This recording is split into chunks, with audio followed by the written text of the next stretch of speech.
Adulting is hard. Your vibe doesn't have to be. Welcome to Adulting Candle Company, where self-care smells amazing. From stress-melting wax melts to crystals that calm the chaos, we've got the tools to help you glow up your grown-up life. Shop now at www.adultingcandleco.com, because if you're gonna pay bills and fold laundry, you deserve to do it in the scent of lavender, vanilla, and victory.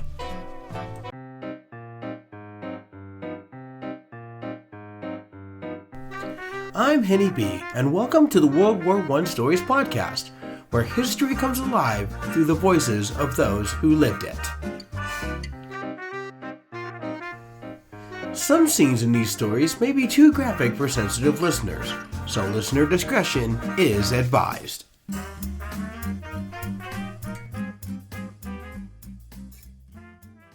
Hooked on the podcast? Now you can hold the stories in your hands. World War I Stories, Tales Beyond the Trenches Volume 1 is now out on Amazon. 10 unforgettable tales of resilience, loss, and hope from the people forever changed by war. Available in paperback and on Kindle. Today's episode, The 28th Bell. The tea swirled in the cup as he stirred in his customary ration of milk and sugar. His mornings always began this way, filled with silence and custom. His home was tucked behind the chapel that served the small fishing village of Talos Reach, and accessible only by a small door behind the pulpit. If not for the brass doorknob, it would vanish into the wall entirely. He looked across the small table at the second cup of tea that sat steaming in front of an empty seat.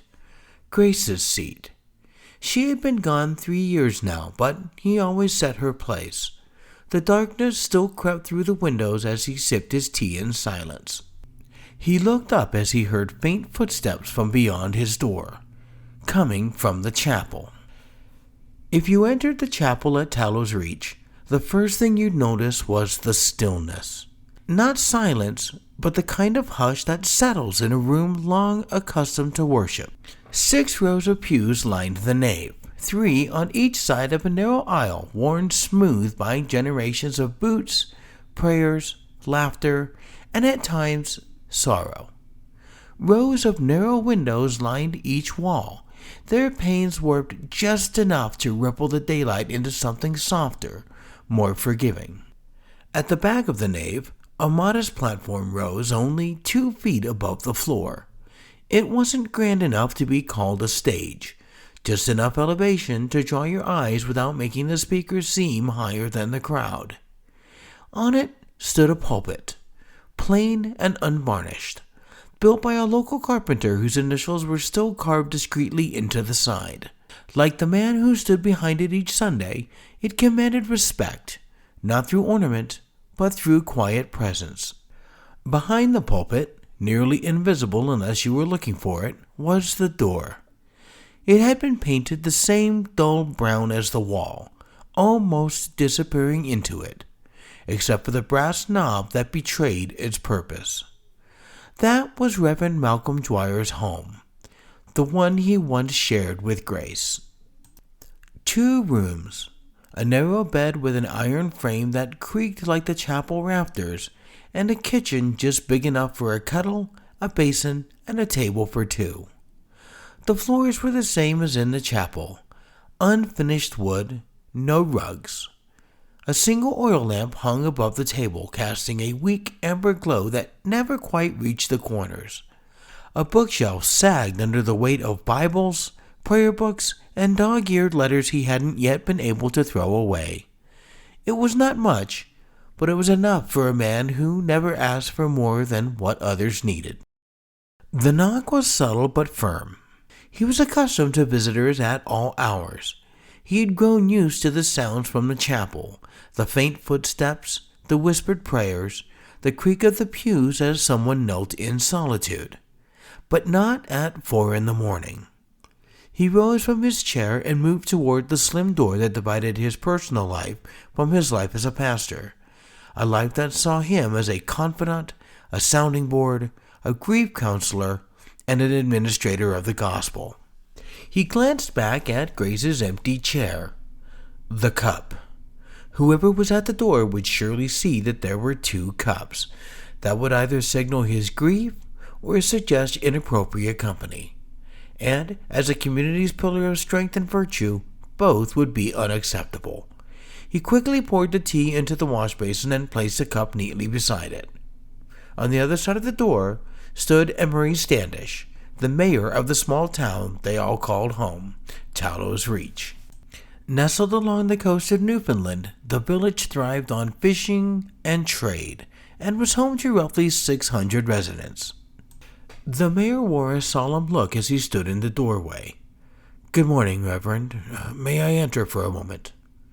It was a common request. Many private conversations between himself and the townsfolk had taken place at the small table he had just risen from. "But of course," he said, stepping aside. "Would you like some tea?" The mayor brushed past him. "That would be wonderful." The kettle was still hot on the fire. He took the cup that had been meant for Grace and refilled it with water and the tea leaves he imported from Britain, the one indulgence he allowed himself in this life.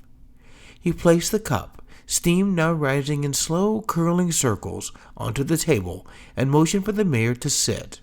The mayor obliged.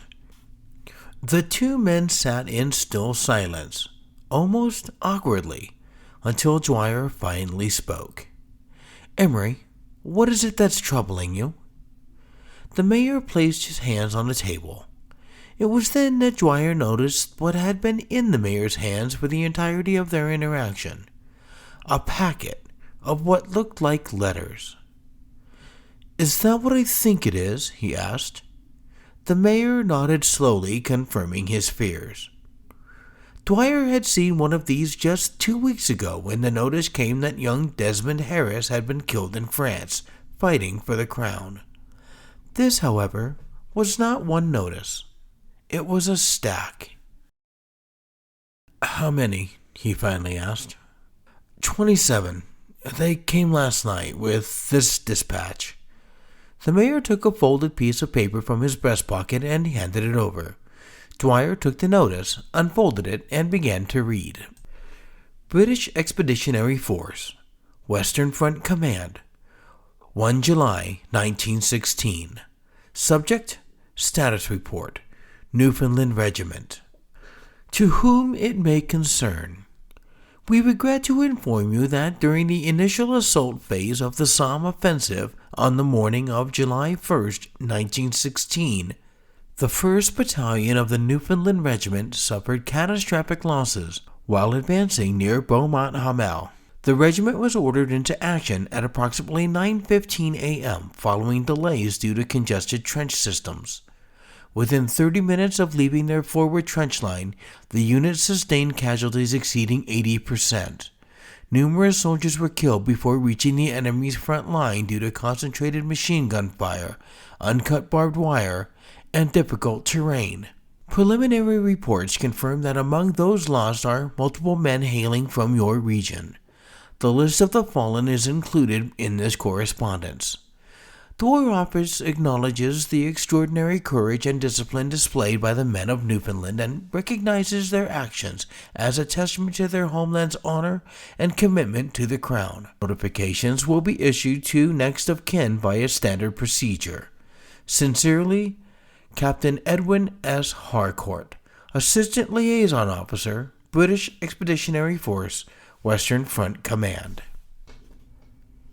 When he finished reading, he looked up at Emery, who spoke with a voice that cracked beneath the weight of his oncoming tears. "We sent 35 boys from this village.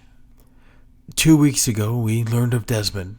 Now, here are 27 more. That means only 7 of our boys are still alive in France." Quietly, Dwyer took the packet of telegrams from beneath the mayor's hands.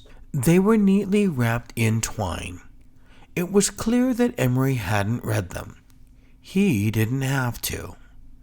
But Dwyer would. It was his duty to inform the families of their loss, and to console the town. He slowly untied the twine and, one by one, read the names. Memories flooded back. He could remember the day he christened each of them as children, small heads cradled in his palm, wailing in confusion as he marked their foreheads with water.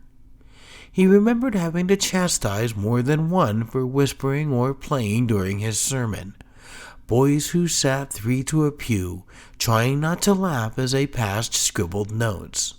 He remembered coaching many of them in soccer on the old church field.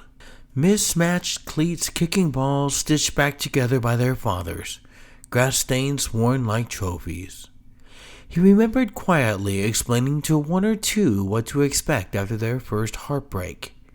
He remembered delivering more than a few stern but loving lectures behind the chapel after one of them had stolen from the bakery or skipped school to fish. He remembered the nervous smiles on their confirmation day, how they stood too tall in borrowed suits. He remembered how some would linger after service, pretending to ask questions about the sermon when they really just didn't want to go home yet. And most of all, he remembered the day the entire town gathered, mothers clutching handkerchiefs, fathers with their hats held to their chests, as they sent the boys off to war, off to serve a king they never met, and never would. He was snapped from his silent reverie by the sound of Emery rising, the scrape of the chair against the wooden floor, the quiet rustle of cloth as he adjusted his coat. "I'm sorry to lay this on you, Reverend. I know you need time to prepare. Please come get me when you're ready." And with that, he walked out the thin door and back into the chapel. Alone again, Dwyer began his quiet preparations. He laid the telegrams out across the table, smoothing each one flat with the palm of his hand. He arranged them not by name nor by emotion, but by geography. He would visit the homes in order, following the most efficient path through the village. There would be no backtracking, no knocking twice, no room for confusion. Each family would receive their news one after another, like stops on a route he had never wanted to take. When the list was set, he stacked the telegrams neatly and wrapped them again in the twine. Not too tight, just enough to keep them from slipping out of order. He took a sip of his tea, cold now but still satisfying, and stood to get himself ready. He had to be dressed appropriately, and he had to be prepared mentally. He crossed the room to the narrow wardrobe that stood against the far wall, its doors slightly bowed from years of use. Inside hung his daily vestments, his well-worn black coat, his collar, the garments that marked him as Reverend Dwyer to the townsfolk. They were garments of proclamation, of instruction, of pastoral presence. But not today. Today was not about scripture or ceremony. It was not about the role he played from the pulpit. Today was personal. He reached past his daily attire and found what he was looking for, a dark wool suit with a soft gray vest, worn only on rare occasions, church conferences, formal funerals, the days that asked him to be more than a pastor. It was the suit he wore when he stood beside, not in front of, the people of Tallow's Reach. He removed it carefully from the hanger, brushing a bit of lint from the sleeve. It still smelled faintly of cedar and the salty air. The last time he had worn it was 3 years ago, when Grace succumbed to pneumonia. He had been too grief-stricken to give the service and had given way to a pastor from a nearby town for that task. This would do. The sun was low but rising in the morning sky as he stepped out of the chapel. The narrow, cobbled streets were empty. It was early yet. He made his way to the small, elegant manor that served the town's mayor. He was met at the door by Emery. "You ready?" the mayor asked. "Nobody is ever truly ready for this task," he replied. They spent the next few minutes going over the route they would take and the words they would repeat 27 times.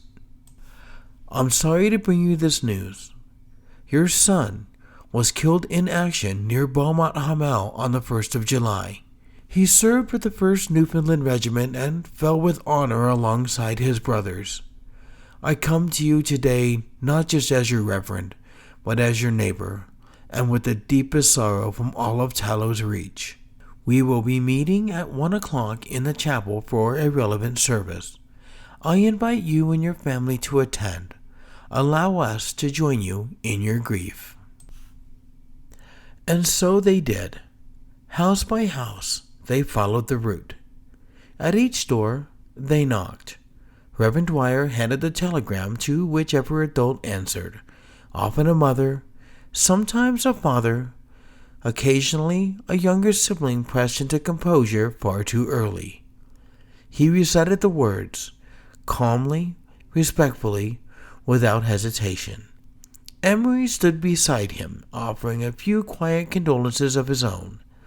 Then they stepped back, allowing the news to settle and the grief to take its place.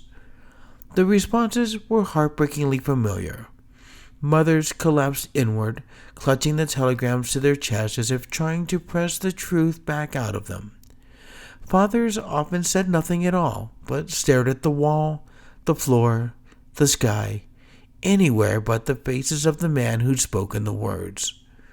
Some nodded, some wept silently. A few, too broken for stillness, lashed out at God, at the war, at the cruel unfairness of it all. Brothers and sisters teetered between anger and anguish, their emotions crashing together like waves against the rocks. And through it all, Reverend Dwyer stood steady, never rushing, never retreating.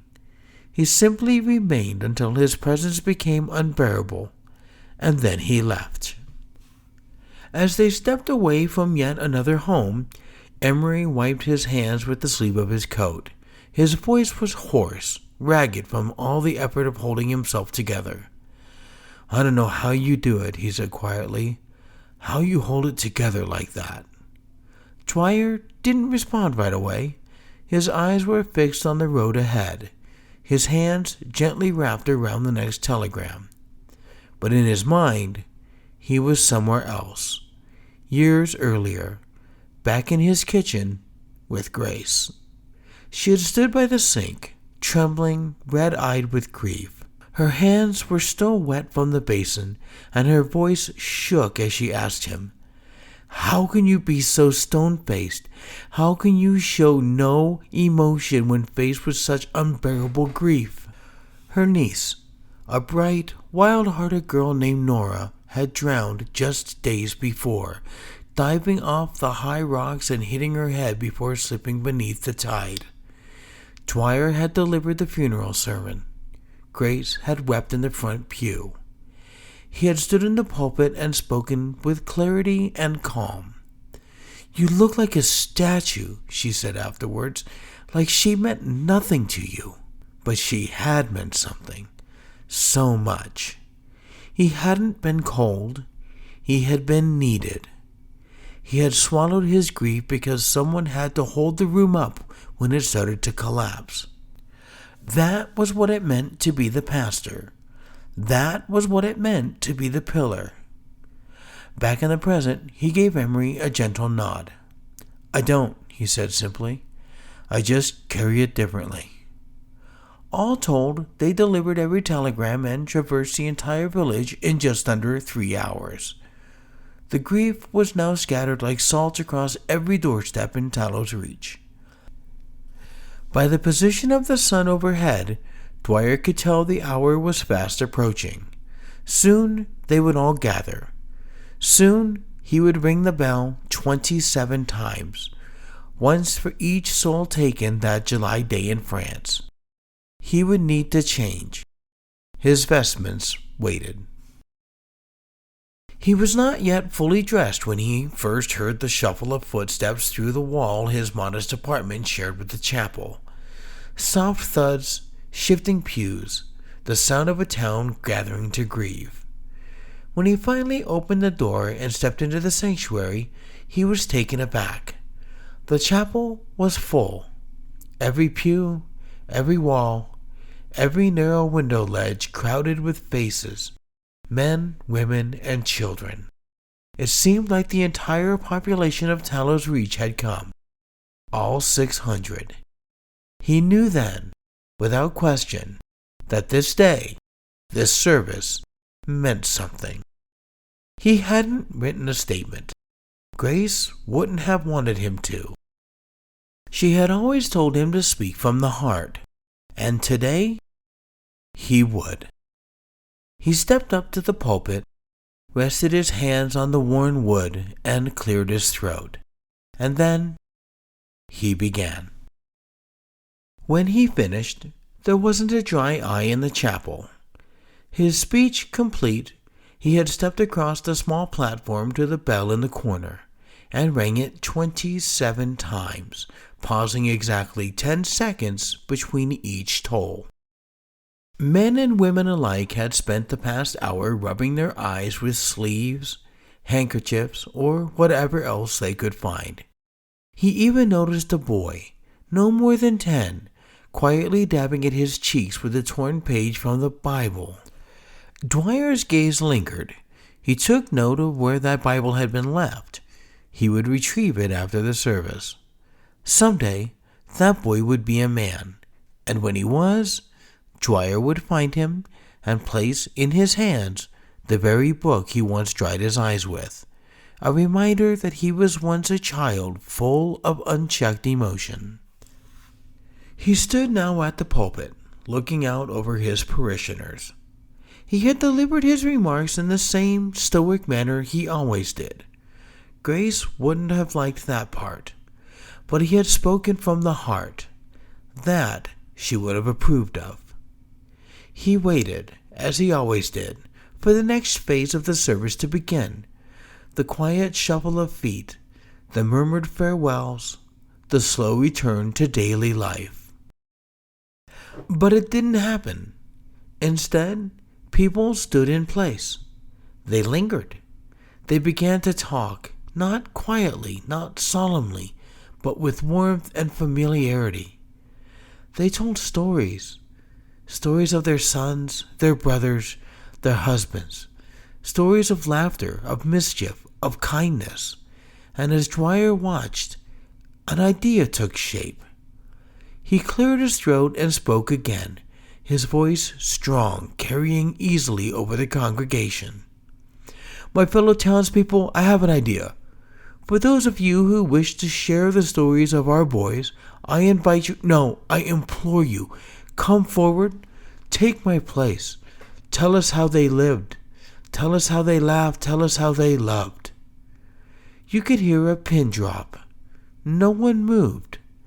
They all glanced around at each other, hesitant, unsure. And then their eyes turned back, not to Dwyer, but just to his left, a little lower. He followed their gaze and looked down. Standing beside him was young Jacob Lander. Do you wish to speak, Jacob? He asked gently. The boy was no more than 11. His older brother Samuel had been one of the 27. With a confident nod, Jacob replied in the affirmative. Dwyer got a chair for him to stand on, and Jacob began. Jacob told of the time, just last year, when Samuel caught him sneaking out at night with a fishing rod, hoping to try his luck off the rocks alone. Instead of scolding him, Samuel had joined him. They sat in the dark, side by side, casting into the Black Sea and talking about everything and nothing. How the stars looked like breadcrumbs, how their father used to whistle a tune that neither of them could ever quite remember. They didn't catch a thing, but it was the best night of Jacob's life. When he finished, the silence returned. Only now it wasn't heavy with grief. It was reverent. And then the floodgates opened. One by one, hands went up. One by one, stories were shared. A mother spoke of the way her son used to carve ships from driftwood. A sister told of how her brother once gave away his coat in the middle of winter. A friend recounted a prank pulled behind the old bakery one that still made him laugh through his tears. And so it went. For the next 4 hours, the chapel became not a place of mourning, but a vessel of memory, a place where the dead lived again, if only for a little while, through the voices of those who had loved them. He was exhausted. It had to be close to midnight when the last person finally left. After the stories were shared, many had stayed behind, waiting their turn to speak with him, to pray with him, to cry with him. And as their pastor, he was destined to comply. So he did. One by one, he offered what comfort he could: a hand on a shoulder, a whispered prayer, a shared silence. And then, at last, he was alone. He moved quietly through the chapel, extinguishing the oil lamps one by one until only moonlight remained. He straightened Jacob's chair. He paused at the pulpit, resting his hand on the wood, letting it linger. Then, without a word, he slipped through the narrow door back into the quiet warmth of his modest home. He changed slowly, folding his vestments with care and setting them gently aside. He poured one last cup of tea for himself and one for Grace, and placed it across from her chair where the steam curled into the shadows. He sat, he sipped, he prayed, and when the cup was empty, he stood.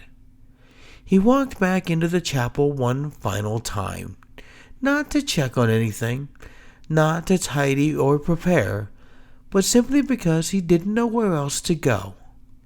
The silence was now overwhelming. He stood at the pulpit, placed both hands on it, and let the weight finally come. It began as a tremble in his chest. Then his breath hitched, and before he could stop it, before he could gather himself like he always did, his knees buckled and he sank to the floor, clutching the base of the pulpit like it was the only thing anchoring him to the earth. A sound escaped his throat, low, broken, unpracticed. He wept, not politely, not quietly, but fully. For Grace, for Samuel, for Desmond, for every boy he had ever christened and buried. He wept for the weight he'd carried, and the people he'd carried it for. And when the tears finally run their course, when the sobs had become silent once more, he rose, not renewed, not restored, but emptied. He walked slowly back through the thin door into the small home behind the chapel, walked to the narrow bed, and lay down. He closed his eyes, and then he heard the bell toll once more. He opened his eyes. Grace stood at the door. She was smiling, softly. It was time to go. You've been listening to World War I Stories, Tales Beyond the Trenches. If this episode stayed with you, if it stirred something quiet or left you in stillness, share it, follow the show, leave a rating, help keep these stories alive. Our first collection now lives on Kindle. Search World War I Stories, Tales Beyond the Trenches, Volume 1 in your Kindle app, and carry these echoes with you. For glimpses behind the curtain and stories between the stories, join me on Instagram at WWIPod_HennyB. And if you'd like to see your name in the credits, become a producer. Visit our Patreon at patreon.com/World War I Stories and help power the next tale into existence. Thank you for walking back in time with me.